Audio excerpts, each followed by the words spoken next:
Every strange fact my Japanese friends told me explained. It's a brand new video, and it's only 12 minutes long.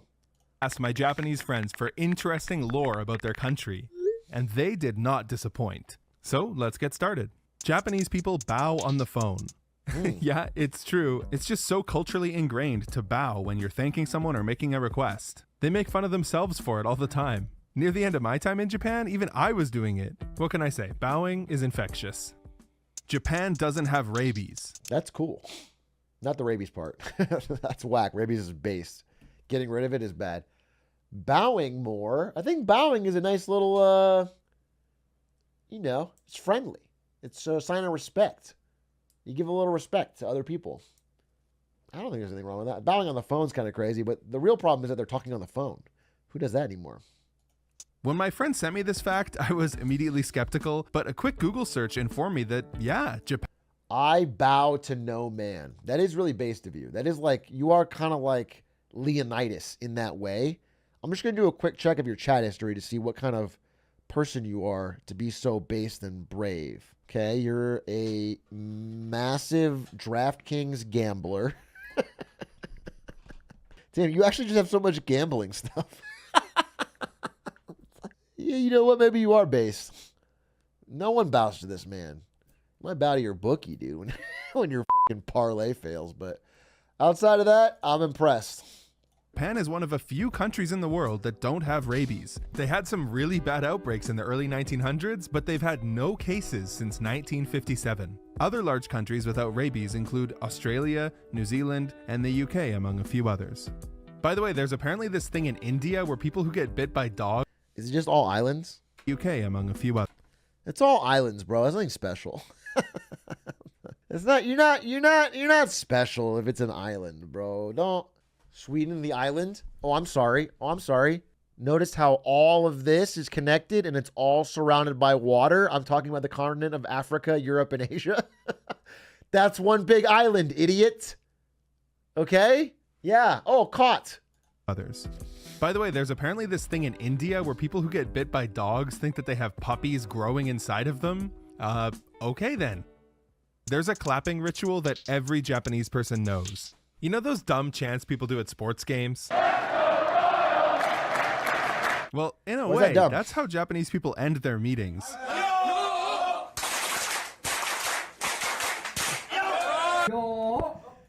Can we end the stream today like this? Yo! Okay, prepare yourself for a good clap. Wait, how do you do it? Wait.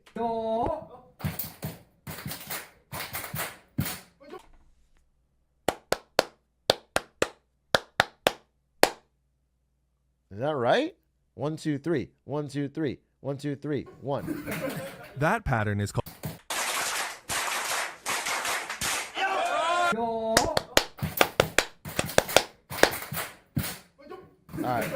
That pattern is called ipponjime, but there are other patterns too. Sanbonjime is the most formal. It's for big celebrations. Yeah. You know, they used to have standing ovations for Stalin that would last so long people would pass out. People in Russia would stand up and no one would be the first one to stop clapping. So people would literally pass out. It's just 3 ipponjime. And then there's ichojime, which is just 1 clap. Yo! Ha! He did the wrong clap. Or did he? What they wanted was an ichojime. He was actually right. He was set up. And the people in the comments are pissed. For Japanese people, these claps are serious business. There's a city in Japan where people ride escalators differently. Escalators are very orderly in Japan. If you've ever been to Tokyo, you've seen lines of people stood perfectly on the left side to allow people to climb up on the right. This is the same all over Japan, except one place, Osaka, where people stand on the right. This can be very jarring to people who spend a lot of time outside Osaka and then go there. There's some truth to this, but this feels very like escalators, Japan, pog face. Do you know what I'm saying? People do this. And you can get up and down an escalator. I've been all over the world. People in airports especially are fine on escalators. I'm not saying there's never been some assholes. I'm not saying Japan isn't more polite, but this isn't crazy.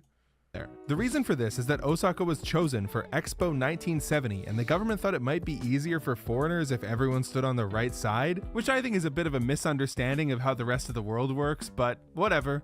The 1970 Expo is really important to Osakan people, and you can still go visit the grounds today. In 2018, they were chosen to host it again in 2025, and people were pretty excited. They should flip it again. Japanese people invented drifting centuries ago.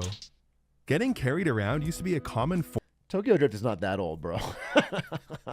I know I'm a boomer for watching it, but it's not that old. It's like Form of transportation in Japan, and it wasn't just people. This is called an omikoshi, a vehicle of the gods. That's right, God is in here apparently. But there's a cooler, more extreme sports version where they drift and whip it around corners That is with swag. people riding on top. The vehicle is called a danjiri, and it weighs like 4 tons and can cost over $1 million. Sometimes they can mess up and cause a lot of damage to public Dude, if this shit falls on you, you're fucking dead. property. But the city probably doesn't mind because people come from all over Japan to see these festivals happen. Job quitting agents.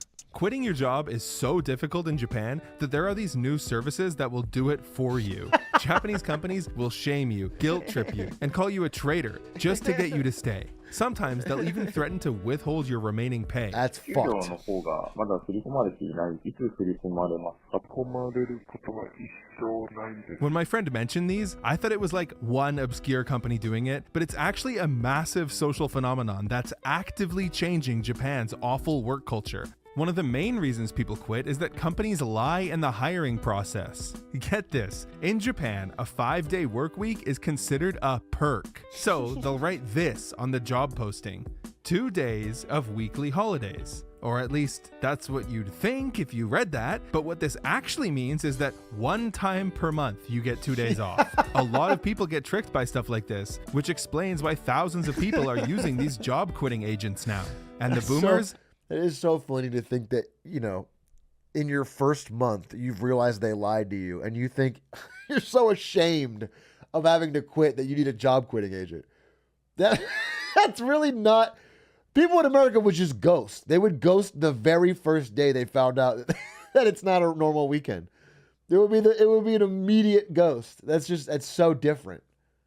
hate it. 最新代行サービスの依頼を受けておりまして、お電話をさせていただいておりました。よくそういうやついるんですよ。自分で辞めたいみたいな。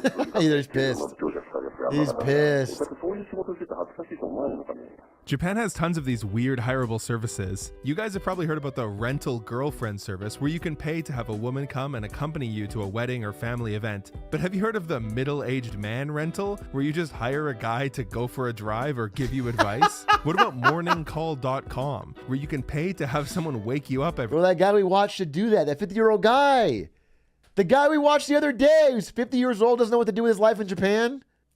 We should get that guy.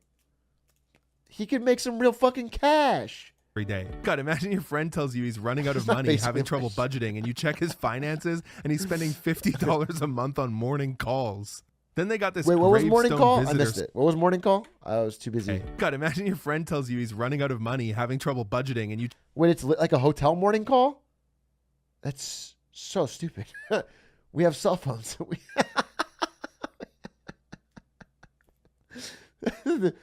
Like everyone has an alarm on them at all times. That's crazy.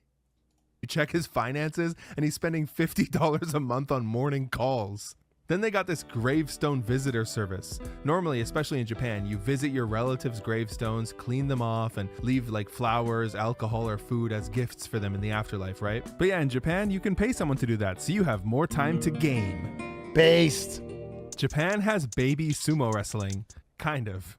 When you think of two sumo wrestlers squaring off in the ring, you You probably have to understand that all of this stuff, you know, visiting the gravesite and cleaning it off and putting flowers, it's not about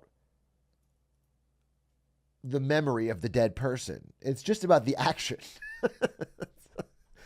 Anytime in life you can get someone to do something for you, like raise your kids or whatever, it's never about you spending actual mental time and energy to keep them in your thoughts. It's just about the actual physical action of doing it. Probably don't expect them to be holding a baby never in seen their a arms sumo and trying to IRL. make it cry. But that's exactly what this is, and the first one to do so is the winner. Not only that, people pay hundreds of dollars to have their baby participate. Why? Well, it's all based off the expression nakuko wa sodatsu, meaning crying babies grow up healthy. So winning in crying sumo is a really good sign for your child. We got to imagine that's not true, right? Especially kids crying from stress. Yeah, like the children that cry the most are probably the ones that are going hungry, or you know what I'm saying? It's not, that can't. Child's future. 直前まで泣いてたんですけど、意外と本番泣かなくて泣け。 We could do an American version where we hire like Shroud to play Roblox. It's like reverse bully hunters, or we just get top level fucking gamers to go in and just fuck kids up till they cry in Roblox. Make them stronger, make them tougher, grow up. って感じで Parents し can た。 hire them.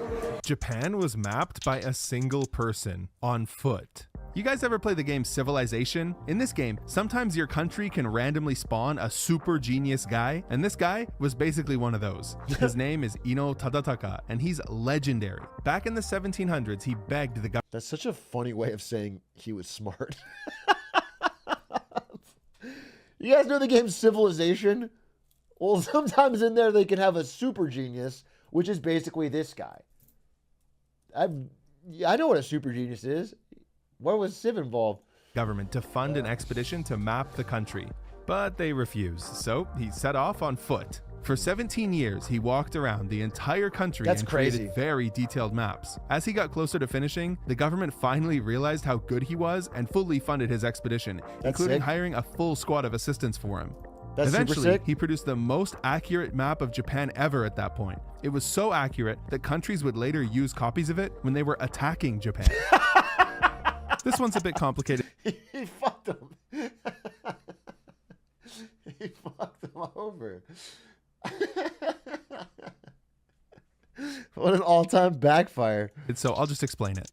At the peak of the bubble economy in 1988, the Japanese government had more money than they could spend. One of the crazy projects they undertook with these excess funds was a small town revitalization project, where they gave the equivalent of $1 million to random small towns to do whatever they wanted with. Some of them invested the money, some of them upgraded their infrastructure, but a lot of them just did crazy shit. One city turned their train station into this. The eyes light up every time a train comes by. That was $1 million? Another city produced these fish statues made of real gold, but they kept getting stolen over and over, and they were losing so much money that they just gave up. The funniest one is this city in Yamanashi who spent it all building a massive...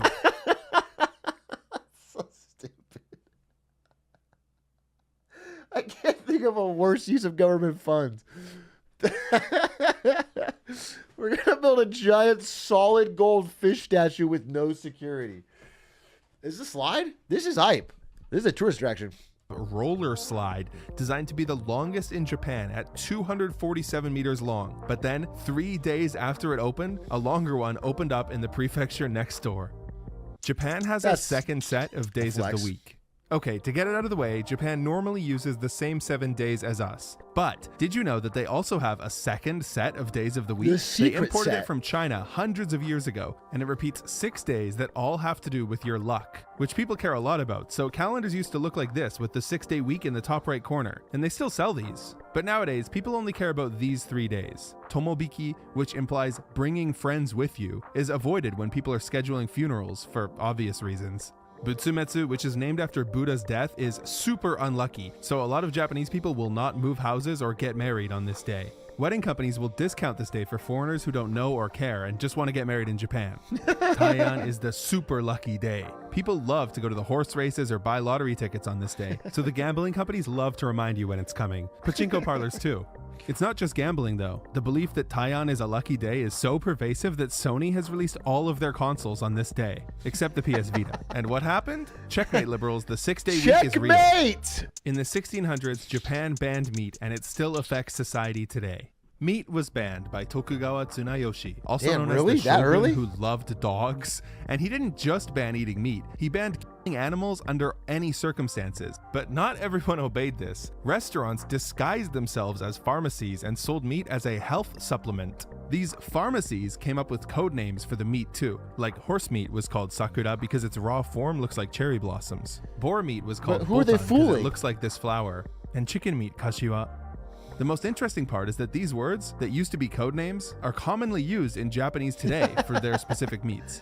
That is funny. In Japan, there's an island with more cats than humans on it. Tashirojima, 5 hours north of Tokyo on the bullet train, is home to more than 150 cute feline. Kitties! The reason there's so many cats is because the island's residents used to raise silkworms. They had, when we were in Japan on the last trip, they have these cat cafes where you can just sit down and, you know, get a drink and then pet cute cats. It was really fun. And then we did a pig cafe. It was a cute little baby pigs. And we did a snake cafe where you can have like a fucking boa on your shoulders while you... And then they have dog cafes. And there's a bunch. Did you tip the cats? Yeah, I tipped the cats. I didn't tip the humans that worked there. I only tipped the cats. And I made sure they knew they couldn't. It was only for the cats. For textiles, and mice are a natural predator of silkworms, so cats were an obvious solution. Eventually, the cats were let free and kind of took over the island. Tashirojima's inhabitants are mostly elderly nowadays, so the island could end up being uninhabited in the near future. The Japanese beckoning gesture. Yeah, so the way Japanese people beckon is a bit different to us. Here's my friend, YouTuber Jack Song, to explain. Okay, so this is the Western gesture. That's like And this is the Japanese Morpheus, gesture. Neo in the If you're a Matrix. Westerner, it's easy to mistake this gesture for being shooed away. But no, they're not being rude, they're actually calling you over. 俺は Japanalysis が大好きなんだよ! Thanks, Jack. Love you too, buddy. I've never seen anyone do the first one in my life. I've never seen someone do this. I've never seen someone do the top down. The bottom one, I've never really seen someone do it the Neo way unless they're joking. But like, you know, come on this way, this. White rice was a leading cause of death in Japan for a long time. You know how Japanese people love rice? Well, they used to love it a little too much. Back in the Edo period, as it became more available to common folk and became the staple food, people were basically consuming exclusively white rice. This led to vitamin deficiencies that people at the time thought was a sickness and called the Edo disease. Now we know this as beriberi or thiamine deficiency. Thiamine is contained in the brown part of the rice that they were removing. This deficiency ravaged Japan, especially their navy, for a very long time, until a doctor named Takaki Kanehiro noticed that Western navies were not succumbing to the same issues. So They just thought it was just what happens when you're on a boat. Nothing can be done about it. When you're on a boat, you get the boat sickness. he arranged an experiment where the next fleet would be sent out with bread and meat instead. That fleet came back without the quote-unquote disease, which proved his theory, saving hundreds of thousands of lives. Japanese people put money in their shoes. You know how your grandma tells you boomer life hacks and most of the time they're bullshit, but sometimes they're super useful? This is one of the useful ones that Japanese grandmas tell their children. If your shoes are stinky, putting a 10-yen coin in them will remove the odor. And you know what? Apparently it works. It has to do with like the copper ions reacting with the moisture in your What? shoe. I don't really know. Maybe someone can explain it in the comments. I don't want to read this one out loud. I'll just explain it. You know how people celebrate their child's first steps, first word, or first day at school? that Well, real? in Japan, they celebrate something else, too. Their daughter's first time of the month. It started hundreds of years ago. On this What? day, the mom will make red rice to let the father and grandparents know what happened. But it's kind of creepy, so the number of households that do it has fallen over the years. It's still around 35% though. One of my friends I asked about this told me that, yeah, her family did it and it was really 35%. embarrassing. Well, that's all the facts I can fit in this video, but I have more. Part two, linked in part the two, description. part It's on two. Patreon, but it's free. You don't have to pay to watch it. Because some of Oh, that's kind of fun. That was interesting. That was a good vid. Very good vid, I think.